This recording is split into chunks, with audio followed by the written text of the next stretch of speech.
La semana pasada el pastor comenzó una serie que hemos titulado Conocimos a Jesús. Conocimos a Jesús. Ahora que se acerca la celebración de la última semana de la vida de Jesús aquí en la tierra, estamos nosotros considerando algunos momentos muy personales de algunos personajes bíblicos, alguna gente en la Biblia, que su experiencia personal que tuvieron con Jesús. Si tuviéramos a estas personas aquí con nosotros, frente a nosotros de la Biblia, ¿qué nos dirían ellos acerca de su experiencia personal con Cristo? Ellos dicen, oh sí, conocimos a Jesús. Él hizo esto en mi vida. El testimonio de estas personas en la Biblia, al igual que nuestro testimonio personal, señala alguna calidad o algún rasgo de la persona de Cristo. La semana pasada el pastor comenzó esta serie hablando sobre el apóstol Pedro. Pedro diría que él conoció al Dios que camina sobre las aguas. ¿Qué hacemos cuando las tormentas de la vida nos golpean? ¿Cómo se ven nuestras tormentas en la vida? Vimos que hay que nosotros confiar en el Dios soberano y poner nuestra fe en Él, el Dios que camina sobre las aguas. Y esta mañana miraremos la historia de alguien que conoció al Dios de las segundas oportunidades. El Dios de las segundas oportunidades. ¿Sabe que la realidad es que hay tantos héroes en la Biblia, hay tantos personajes en la Biblia que, aunque sí eran gran héroes, tenían historias a veces muy complicadas y a veces hasta escandalosas? Si vemos la vida de Pedro, el que predicó el pastor la semana pasada, Pedro negó haber conocido a Jesús. Pero aún así Jesús le dio otra oportunidad y Pedro fue parte de construir la iglesia primitiva en Hechos y en el Nuevo Testamento. El apóstol Pablo, él perseguía y mataba a los cristianos. Sin embargo, Jesús le dio otra oportunidad y Pedro pudo compartir el evangelio de Cristo a tantas partes del mundo conocido de esos tiempos. Y Pedro, él mismo escribió más que la mitad del Nuevo Testamento. Rahab era una mujer prostituta y sin embargo Dios le extendió una segunda oportunidad y ella se convirtió en la bisabuela de David y es parte del linaje de Jesús. David, el rey humano más conocido, más famoso de Israel, él cometió adulterio. Él mató a un hombre inocente. Sin embargo, Dios le dio una segunda oportunidad y él fue conocido como un hombre tras y conforme al corazón de Dios. A lo largo de las escrituras podemos nosotros encontrarnos que Dios es un Dios misericordioso y un Dios de segundas oportunidades. Y Dios extiende esa misma gracia, Dios extiende esa misma misericordia hacia nosotros hoy. Dios es alguien que a pesar de lo que hemos nosotros hecho, a pesar de lo que hemos nosotros vivido, Él nos extiende su gracia. Nos da la oportunidad de salir de nuestra situación y Él puede cambiar nuestra historia en algo glorioso. En esta mañana vamos a enfocarnos en la historia del apóstol Mateo. Mateo, uno de los discípulos y amigos cercanos de Jesús. Mateo diría esto: yo conocí al Dios de las segundas oportunidades. Pero ¿quién fue Mateo? Vamos a hacer un poco de estudio sobre su vida. Dice Mateo 9 al 13. Dice esto sobre el llamamiento de Mateo. Dice: mientras caminaba, Jesús vio a un hombre llamado Mateo sentado en su cabina de cobrador de impuestos. Sígueme y sé mi discípulo, le dijo Jesús. Entonces Mateo se levantó y lo siguió. Más tarde Mateo invitó a Jesús y a sus discípulos a una cena en su casa, junto con muchos cobradores de impuestos y otros pecadores de mala fama. Cuando los fariseos vieron esto, preguntaron a los discípulos: ¿por qué su maestro come con semejante escoria, con cobradores de impuestos y pecadores? Cuando Jesús los oyó, les dijo: la gente sana no necesita médico, los enfermos sí. Luego añadió: ahora vayan y aprendan el significado de la siguiente escritura. Quiero que tengan compasión, no que ofrezcan sacrificios, pues no he venido a llamar a los que se creen justos, sino a los que saben que son pecadores. Mateo era un cobrador de impuestos de oficio, era su trabajo, era su carrera. Y hay que entender esto sobre los cobradores de impuestos durante el tiempo de Jesús. Los cobradores de impuestos era la gente más odiada de la sociedad en ese tiempo. La gente más odiada de la sociedad de ese tiempo. En este tiempo, en la historia de Israel, en el tiempo del pueblo de Dios, de la gente judía, ellos vivían bajo el dominio y el poder del imperio romano aquí en la tierra. La gente judía vivía vidas oprimidas y vidas pobres por este gobierno romano. Y cobradores de impuestos se encargaban de cobrarles a los comerciantes y a otros importadores que llegaban a la zona, los impuestos de la importación. Y al igual, los cobradores de impuestos también, como Mateo, ellos recaudaban los altos impuestos que establecía el imperio romano para la gente judía. Bajo este gobierno romano, Mateo se aseguraba que Roma recibiera el dinero que exigía.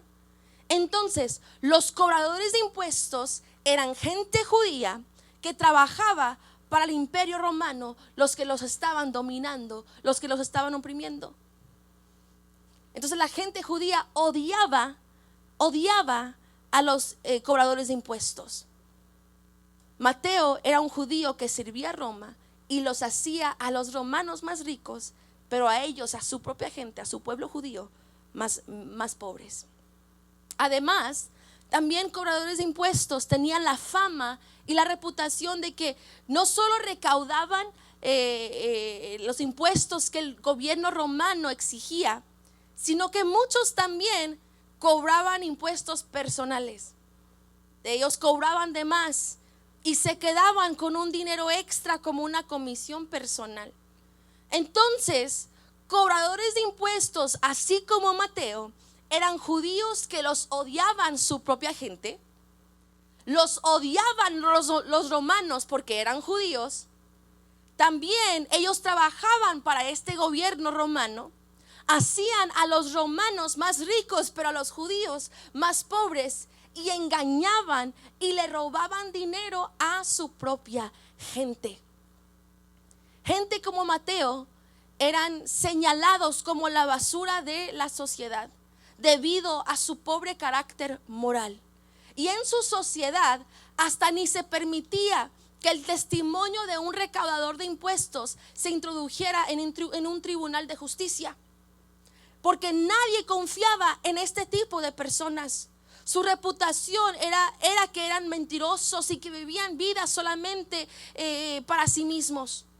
Cobradores de impuestos eran tan odiados por esta gente, por esta sociedad, que los judíos hacían este tipo de oraciones. Dice Lucas 18:11: el fariseo de pie, apartado de los demás, hizo la siguiente oración: te agradezco, Dios, que no soy como otros, tramposos, pecadores, adúlteros. Para nada soy como ese cobrador de impuestos. Los señalaban a ellos específicamente, los cobradores de impuestos. Así los odiaban tanto el pueblo. Pero a pesar de todo el dinero que Mateo quizás había acumulado aquí en la tierra por su trabajo, Mateo espiritualmente estaba en bancarrota. Porque en su cultura, en la cultura judía, un recaudador de impuestos nunca podía entrar al templo. Un recaudador de impuestos no se le permitía entrar a la sinagoga. A un recaudador de impuestos se les decía que sus oraciones no eran escuchadas por Dios. Un recaudador de impuestos no iba a ver una oración contestada por Dios. A los cobradores de impuestos se les decían que no tenían ninguna esperanza absoluta, ninguna esperanza de poder recibir favor o misericordia de Dios. Esto lo predicaban. No importaba lo que ellos hicieran para tratar de hacer las cosas bien. No había nada que pudieran estos cobradores de impuestos hacer que estuviera bien delante de Dios. Su caso ya estaba cerrado. No había esperanza para un cobrador de impuestos.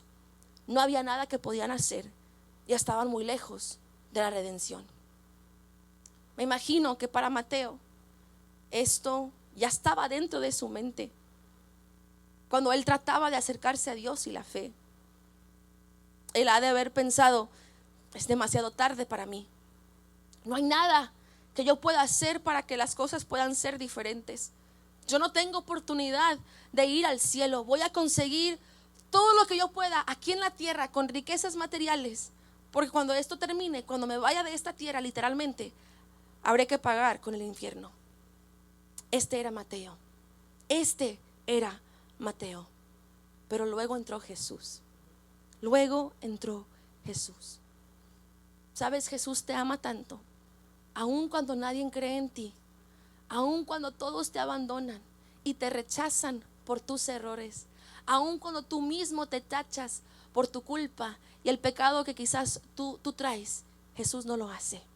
Él te sigue amando. Él te extiende una segunda oportunidad.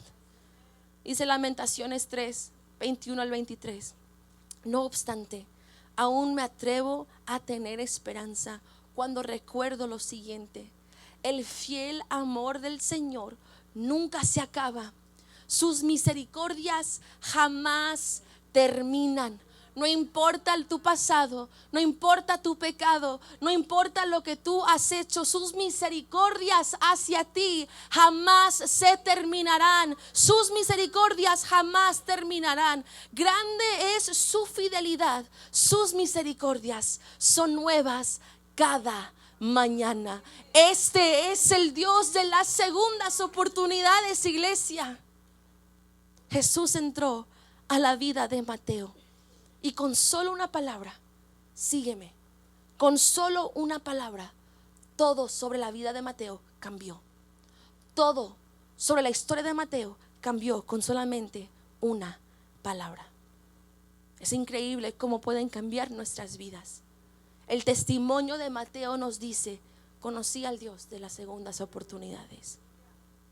El Dios de las segundas oportunidades es una expresión que se refiere a la idea de que Dios ofrece a las personas la posibilidad de comenzar de nuevo, incluso después de sus errores, de sus fracasos y decepciones y aún de su dolor. Esta oportunidad que buscaba Mateo no se encontraba en la riqueza que él había acumulado. Tampoco se encontraba en la aprobación ni de los judíos ni de los romanos. La oportunidad que buscaba la encontró Mateo cuando él tuvo un encuentro real con Jesús. Es maravilloso saber que nuestro Dios no se da por vencido con nosotros. Recuerda eso hoy. Confía en Dios para la segunda oportunidad que tú necesitas. Dios extiende su gracia a todos de nosotros una y otra vez. Es el Dios de las segundas oportunidades.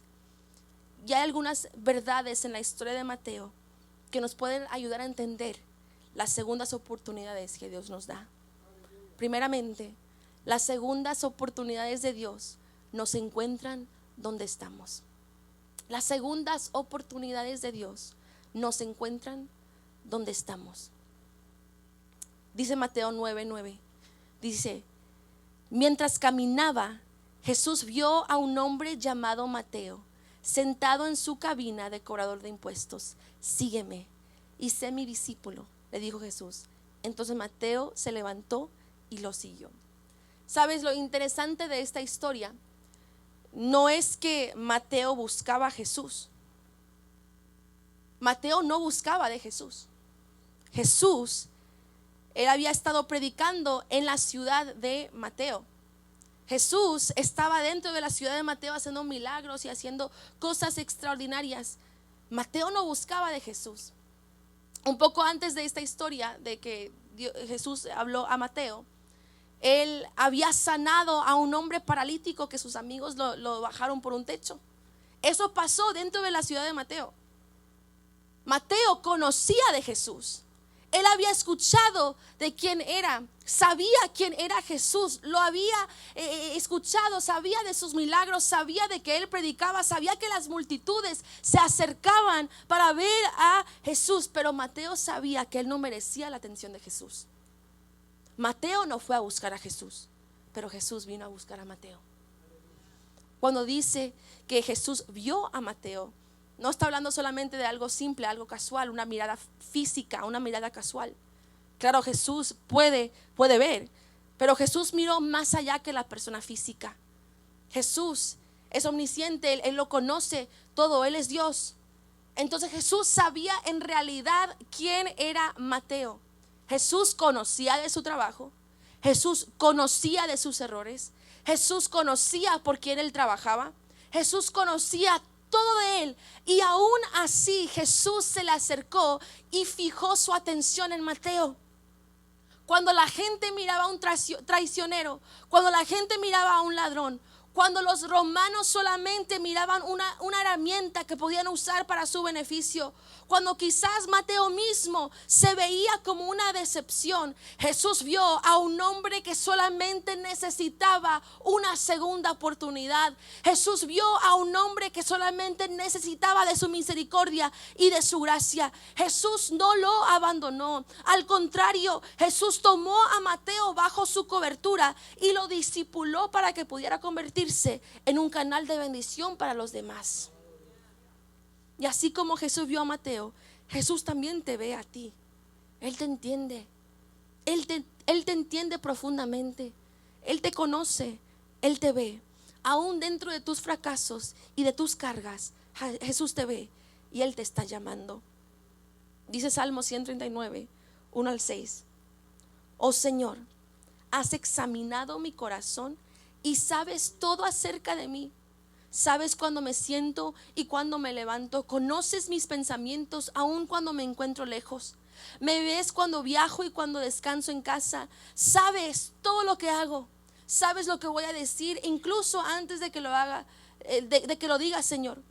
Vas delante y detrás de mí, pones tu mano de bendición sobre mi cabeza. Semejante conocimiento es demasiado maravilloso para mí. Es tan elevado que no puedo entenderlo. Él lo conoce todo de nosotros. Él nos creó, Él nos hizo, Él nos conoce profundamente. Jesús conoce todo de ti.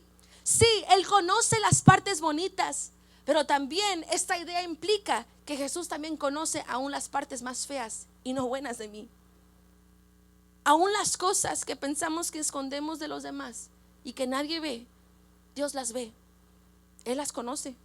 Nada se esconde de Él.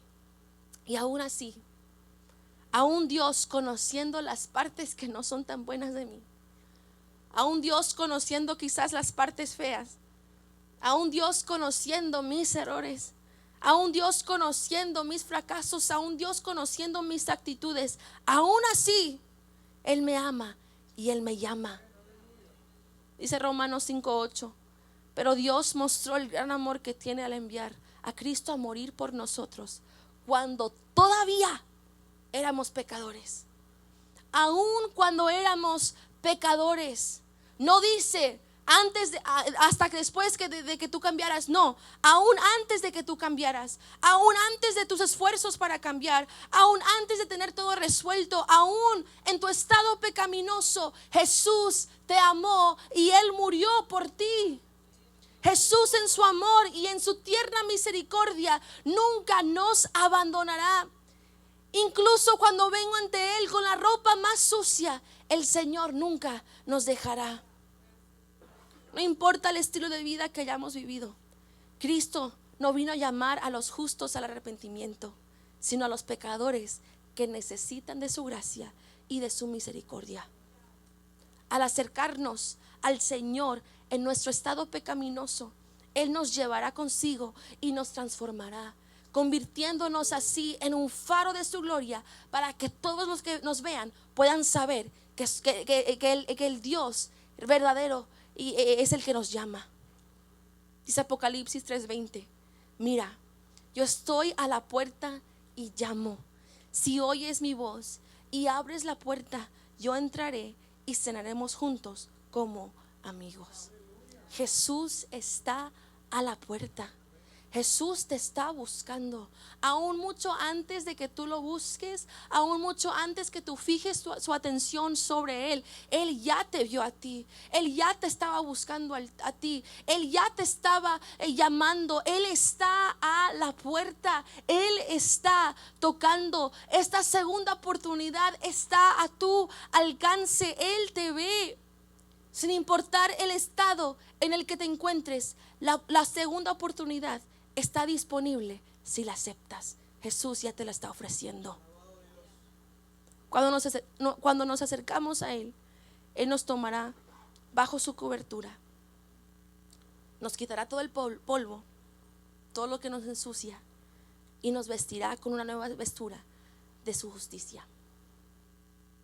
Ese es el Dios de las segundas oportunidades. Él te encuentra donde tú estás. Número 2, las segundas oportunidades de Dios nos dan libertad. Las segundas oportunidades de Dios nos dan libertad. Cuando Jesús se acercó a Mateo y le dice: sígueme, esta simple palabra, sígueme, tenía el potencial de cambiar la vida de Mateo por completo. Cuando Mateo recibía tanto odio de la gente, aquí viene Jesús y le dice: oye, ven, sígueme, oye, ven, camina esta vida conmigo. Jesús le está ofreciendo a Mateo una nueva vida por completo, una vida libre de lo que antes lo definía, una vida libre de su reputación que antes tenía, una vida libre de esa mala fama, una vida libre de todo esto. Ya no tenía que cargar ahora con ese peso, porque Jesús lo estaba llamando a una vida nueva, una vida que iba a cambiar su historia por completo. Cuando Jesús se acerca a Mateo, le está ofreciendo la libertad de lo que él cargaba, de su pasado. Jesús quiere darte una nueva vida. Jesús quiere que seas libre de tu pecado y de tu pasado que te ha definido por mucho tiempo. No es que las cosas del pasado no hayan pasado, pero ahora son partes de nuestro testimonio de cómo Jesús nos ha hecho libres y nos ha dado una nueva vida. Así es, son partes de nuestro testimonio. 2 de Corintios 5, 17 al 19 dice: esto significa que todo el que pertenece a Cristo se ha convertido en una persona nueva. La vida antigua ha pasado, una nueva vida ha comenzado. Y todo esto es por un regalo de Dios, que quien nos trajo de vuelta a sí mismo por medio de Cristo. Y Dios nos ha dado la tarea de reconciliar a la gente con Él, pues Dios estaba en Cristo reconciliando al mundo consigo mismo, no tomando más en cuenta el pecado de la gente, y nos dio este maravilloso mensaje de reconciliación. Este es el Dios de las segundas oportunidades. Él quiere hacerte libre. Ya no tienes que vivir atado a tu pasado, ya no tienes que vivir atado a tu pecado. Jesús te ofrece una segunda oportunidad. Hay nueva vida en Cristo, hay libertad en Cristo. Pero ¿libertad para hacer qué? ¿Libertad para qué? Muchos confundimos la libertad con la independencia. La independencia es la capacidad de nosotros tomar nuestras propias decisiones, elegir nuestro propio camino en la vida, de hacer lo que queramos, cuando queramos. Pero esta no es la libertad del cual Jesús nos llama. Esta no es la libertad que Cristo nos ha dado. Jesús no está dando la libertad, no nos está dando la libertad para que podamos hacer lo que queramos. Él nos está dando la libertad para ahora nosotros vivir y hacer lo que Él nos ha dicho hacer. Nos hace libres Cristo para vivir una vida en relación con Dios y ser las clases de personas que Él nos creó para ser. Esta libertad es la capacidad de obedecer a Dios y elegir su voluntad para nuestras vidas. Una voluntad que es perfecta y que es lo mejor para nosotros. Esta es la libertad en Cristo que el pecado nos robó. El pecado nos robó. El pecado nos robó de una vida en camino a la voluntad de Dios. Una voluntad que lleva caminos buenos. Una voluntad que lleva un destino hermoso. Pero el pecado nos negó este privilegio de caminar en esta libertad. Pero cuando somos nuevos en Cristo, la libertad que Él nos ofrece nos da la libertad para poder ahora caminar bajo ese camino recto. Caminar bajo ese camino que nos lleva hacia las cosas buenas que Dios tiene para nosotros. Al someternos a Cristo, el pecado pierde su control. El poder de Cristo toma el control. Al elegir y a confiar en Él y seguirlo, nuestros hábitos, nuestros pensamientos, nuestras actitudes pecaminosas pierden el control. La culpa empieza a desaparecer y la paz mental puede reinar. Los hábitos buenos se convierten ahora en lo normal en nuestras vidas. Esta es la libertad en Cristo. Esta es la libertad verdadera. Juan 8:36 dice que así que si el Hijo los hace libres, ustedes son verdaderamente libres. Hay muchos que sí, quizás en esta tierra viven en un país libre. Hay muchos que sí somos libres para nosotros vivir en un lugar bajo un gobierno que nos da derechos. Pueden hacer la gente sus propias decisiones. Pero aún con esta libertad externa, muchos aún viven en esclavitud internamente. En la superficie se ven libres, pero no son verdaderamente libres. Solamente en Cristo es donde tú puedes ser realmente libre. Jesús te extiende una segunda oportunidad, una oportunidad de vivir libre de lo que te ata espiritualmente, para que tú puedas vivir una nueva vida y plena dentro de la voluntad de Dios para ti. Él nos hace libres, libres del pecado, libres de nuestro pasado, para poder ahora vivir una nueva vida en su camino, bajo su dominio y confiando en Él. Este es el Dios de las segundas oportunidades. Él es el Dios que nos hace libres. Pero solo puedes tú encontrar esa libertad cuando reconoces tu condición. Solamente puedes tú encontrar libertad cuando reconoces tu condición pecaminosa. Y eso nos lleva al tercer punto. Las segundas oportunidades de Dios nos guían al arrepentimiento. Las segundas oportunidades de Dios nos guían al arrepentimiento.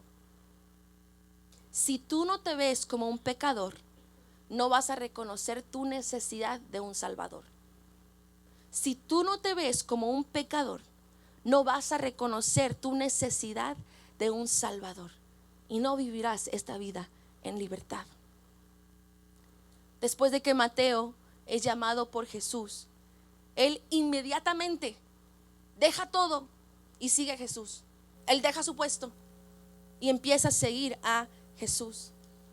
Mateo lleva a Jesús a su casa con otros que también tenían mala fama.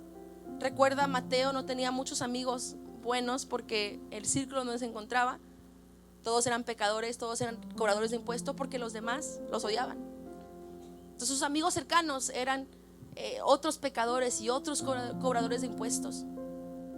Mateo invita a Jesús con estos amigos de mala fama a su casa, y dice Mateo 9:11-13: cuando los fariseos vieron esto, preguntaron a los discípulos: ¿por qué su maestro come con semejante escoria, con cobradores de impuestos y pecadores? Cuando Jesús los oyó y les dijo: la gente sana no necesita médico, los enfermos sí. Luego añadió: ahora vayan y aprendan el significado de la siguiente escritura. Quiero que tengan compasión, no que ofrezcan sacrificios, pues no he venido a llamar a los que se creen justos, sino a los que saben que son pecadores. A los que saben que son pecadores. Jesús no salva a aquel que ya piensa que es salvo. Jesús no salva a aquel que no piensa que necesita de su gracia y de su perdón. El mismo Jesús que obró en la vida de Mateo el mismo Jesús que cambió la historia de Mateo, ese mismo Jesús pudo haberlo hecho con estos fariseos. Este mismo Dios pudo haber cambiado la vida de estos fariseos y lo hizo con Nicodemo. Jesús lo pudo hacer. Él también podía obrar en la vida de estos fariseos. Pero estos fariseos estaban llenos de tanto orgullo que no miraban su propia necesidad de un Salvador. No reconocían su condición actual. No reconocían su pecado. Mira esta historia que dice Jesús en Lucas 18, 9 al 14. Dice Jesús: luego Jesús contó la siguiente historia a algunos que tenían mucha confianza en su propia rectitud y despreciaban a los demás. 2 hombres fueron al templo a orar. Uno era fariseo y el otro era un despreciado cobrador de impuestos. El fariseo, de pie, apartado de los demás, hizo la siguiente oración: te agradezco, Dios, que no soy como otros tramposos, pecadores, adúlteros. Para nada soy como ese cobrador de impuestos. Ayuno 2 veces a la semana y te doy el diezmo de mis ingresos. En cambio, el cobrador de impuestos se quedó a la distancia y ni siquiera se atrevía a levantar la mirada al cielo mientras oraba, sino que golpeó su pecho en señal de dolor mientras decía: oh Dios, ten compasión de mí porque soy un pecador. Les digo que fue este pecador y no el fariseo quien regresó a su casa justificado delante de Dios. Pues los que se exaltan a sí mismos serán humillados y los que se humillan serán exaltados. Aquí nos encontramos con 2 hombres. Uno que había vivido una vida muy propia, perfecta con la ley. Uno que afuera, en lo externo, se miraba como un hombre de Dios. Seguía los caminos de Moisés, seguía la ley de Moisés. En lo externo se miraba como una persona buena. Y luego el otro era como Mateo, odiado por la sociedad, lo peor de la sociedad, la basura de la sociedad, un cobrador de impuestos. Pero sus actitudes eran muy diferentes. Uno pensaba que merecía el perdón por lo que él había hecho. Uno pensaba que merecía el cielo por sus buenas conductas. Uno pensaba que merecía que Dios le diera su bendición por lo que él había hecho. Pero este otro hombre sabía que no lo merecía. Sabía su estado, sabía su condición y que solamente Dios lo podía salvar. Quizás en lo externo el fariseo se miraba como una persona mejor. Quizás en lo externo el fariseo se miraba como una persona de cual reconocer. Y quizás en el externo este cobrador de impuestos se miraba peor. Pero aún así Jesús ve el corazón. Jesús ve el corazón humilde. Y Cristo justificó a este cobrador de impuestos y no al fariseo. ¿Sabe? Jesús no busca perfección. Jesús no busca perfección. Él busca un corazón dispuesto y un corazón arrepentido y un corazón humilde. La bondad de Dios, la gracia que Él nos extiende, esta segunda oportunidad debe traernos convicción de nuestro pecado. Al Dios venir a tocar a nuestro corazón, debe traer convicción de nuestro pecado.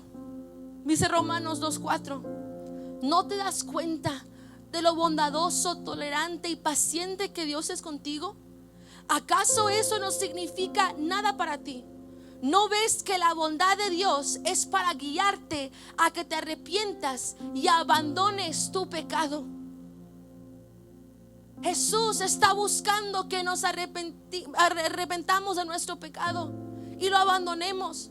Al Jesús extendernos su gracia, al Jesús extendernos su misericordia, no está diciendo: ok, sigue viviendo como tú quieras. No, está diciendo: abandona esa vida, abandona ese pecado, arrepiéntete y ven y vive lo que yo te llamo a vivir.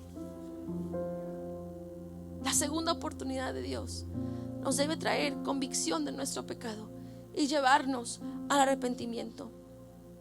El diccionario bíblico Lexham define el arrepentimiento de esta forma.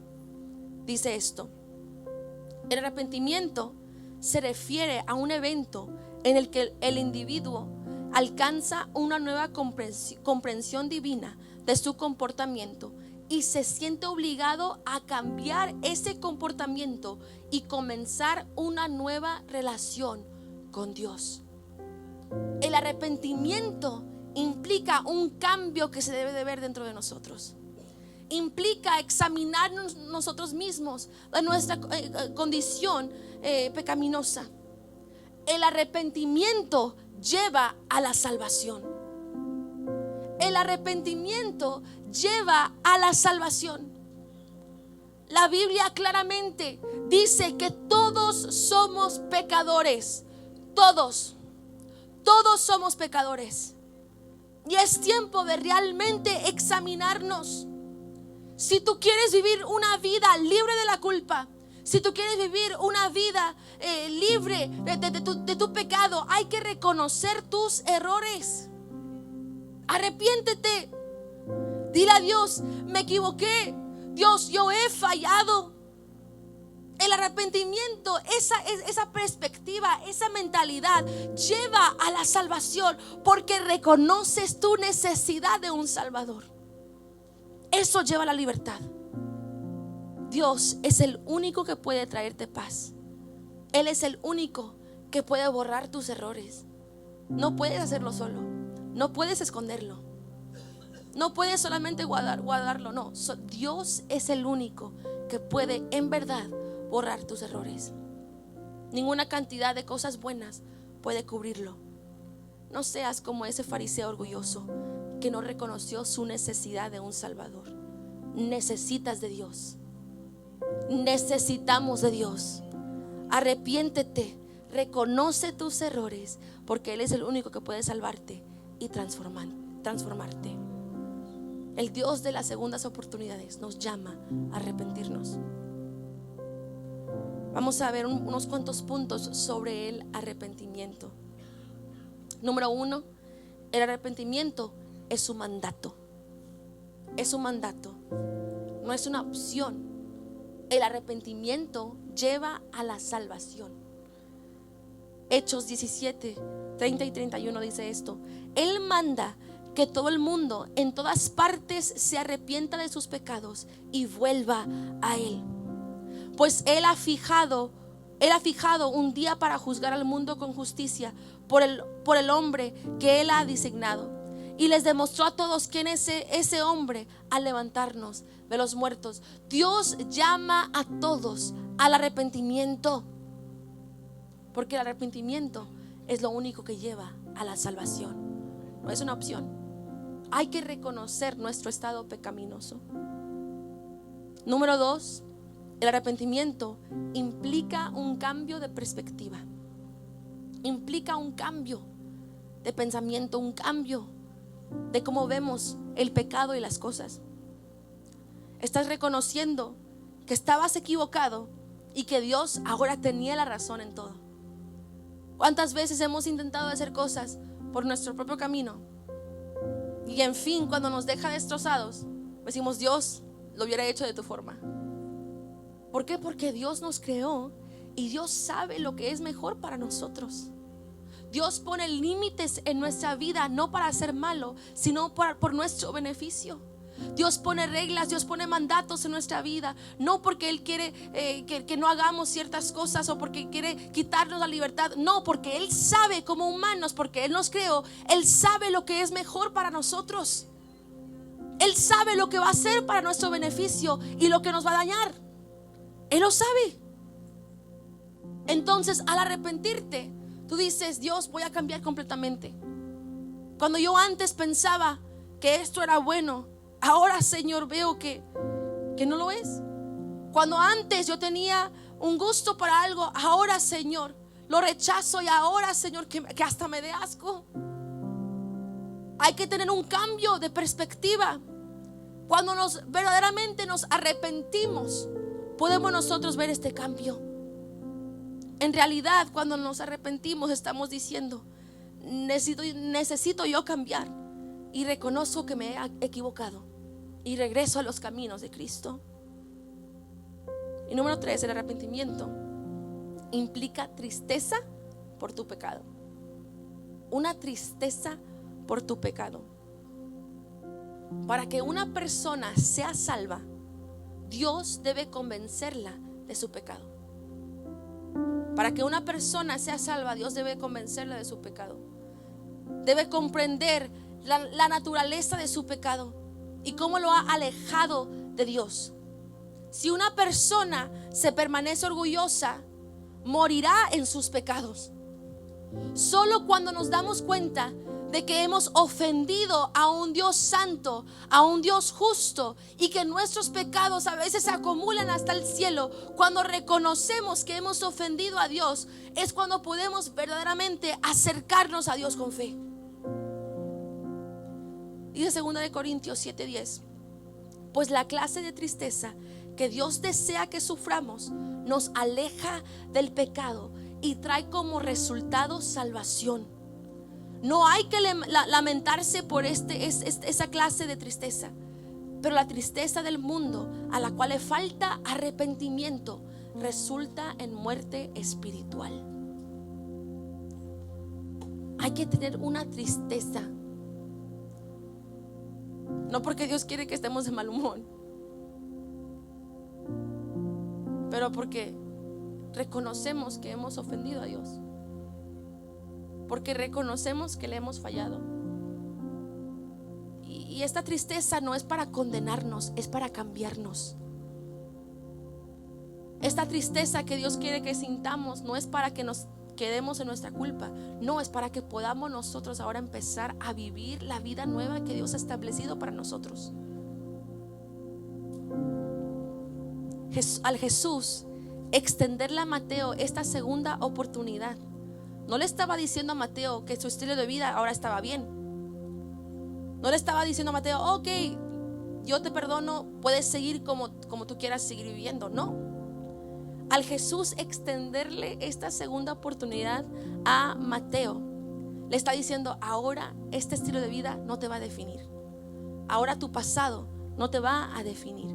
Hay esperanza para algo nuevo. Y Mateo pudo encontrar ese cambio. Jesús vino a salvar a los pecadores. Él vino a salvar a los pecadores. Cuando tú sientas esa tristeza, cuando tú sientas esa convicción, no lo pongas a un lado, no la ignores. Abraza la convicción de Dios. No es algo malo. Si Dios te está trayendo convicción, es porque Dios tiene algo mejor para ti. Abraza la convicción de Dios, porque la convicción traerá cambio, la convicción traerá transformación, la convicción traerá el perdón. Jesús vino a salvar a los pecadores. No tienes que avergonzarte, no tienes por qué esconderte. Recuerda, Jesús ya lo sabe todo, hasta las partes más peores de nosotros. Jesús ya lo sabe todo. Acércate a Él con un corazón arrepentido y Él hará una obra nueva en tu vida.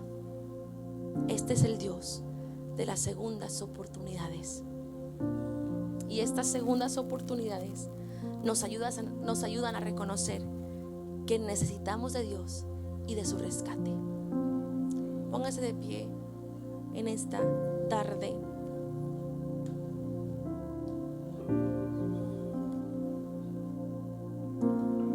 La historia de Mateo nos demuestra que Dios no nos abandona. Nos demuestra que Dios no nos rechaza.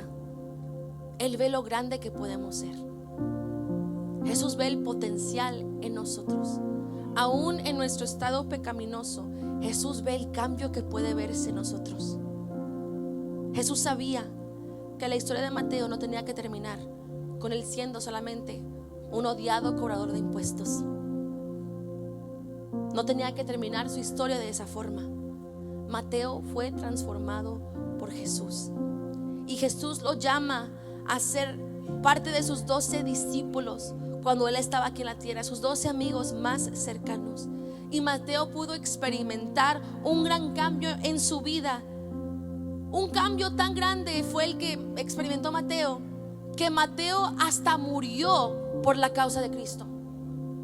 Mateo experimentó un cambio tan grande en su vida, un cambio tan grande en su vida, que él fue dispuesto a morir por la causa de Cristo, por compartir el evangelio de Cristo.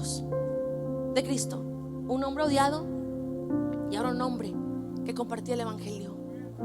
Un hombre que era tachado como ladrón y ahora un hombre que era un mártir por la causa de Cristo. Quizás como Mateo, tu vida no ha sido la mejor. Quizás tú has venido con cargas de tu pasado, o quizás el pecado te ha atado. Te digo hoy, Jesús está aquí. Él está a la puerta. Jesús está aquí. Él te ve aún en la condición en la que te encuentres, y Él quiere tener una relación contigo. Él quiere cambiar tu historia. Él quiere empezar a escribir tu testimonio. La segunda oportunidad ya está aquí. Si Dios pudo llamar a Mateo, un hombre pecador, un hombre tan odiado, para que sea parte de sus más cercanos seguidores, ¿cómo Dios no puede hacerlo en nosotros? Experimenta la libertad que Dios quiere darte. Experimenta los buenos caminos que Dios tiene para ti por delante. Pero tienes que reconocer tu condición. Hay que ser honestos con Dios. Abre tu corazón a Él. Dios no quiere condenarte, Él quiere cambiarte. Él quiere cambiarte. Y esa segunda oportunidad para ti está aquí. El Dios de segundas oportunidades ya está aquí. En esta mañana, ¿por qué no somos honestos y nos acercamos ante la presencia de Dios y decimos: Dios, sé que he fallado, Dios, sé que soy un pecador? ¿Por qué no ponemos a un lado nuestro orgullo? Ponemos a un lado lo que otros van a decir, ponemos a un lado como la forma que otros van a ver, y venimos ante la presencia de Dios. Venimos ante este altar con un corazón rendido, con un corazón humilde, derramado ante los pies de Cristo, diciendo: Dios, ven y lléname. Dios, ven y cámbiame. Dios, ven y transforma mi vida. Dios, ven y haz lo que solamente tú puedes hacer.